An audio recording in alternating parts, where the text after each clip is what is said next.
kita pare koy. Kaya kung pwede lang, wag mo akong itaboy.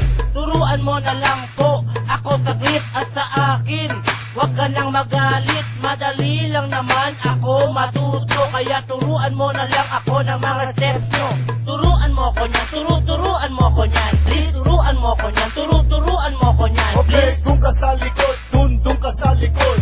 Dun sa likod at wag ka malikot. Opo, turuan mo ko niyan, turuan mo ko niyan. Please, turuan mo ko niyan, turuan mo ko niyan. Okay, Please. dun ka sa likod, dun ka sa likod. Dun sa likod at wag ka malikot. Relax ka lang at ituturo ko sa'yo.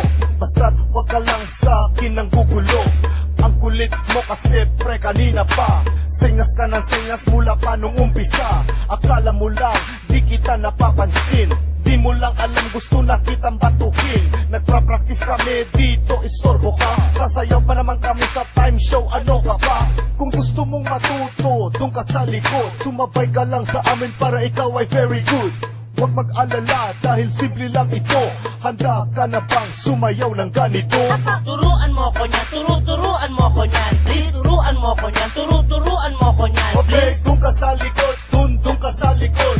Dun sa likod at wag ka malikot. Opo, turuan mo ko niyan, turuan mo ko niyan. Please, turuan mo ko niyan, turuan mo ko niyan. Okay, Please. dun ka sa likod, dun ka sa likod. Dun sa likod at wag ka malikot. Ay pare koy, Ano? turuan mo kong sumayaw. Gusto ko lang matutong gumalaw. Naiinggit kasi ako sa inyo. Ang gaganda kasi ng mga moves nyo. Okay, dun ka sa likod, dun ka sa likod. Opo. Dun sa likod at wag ka malikot.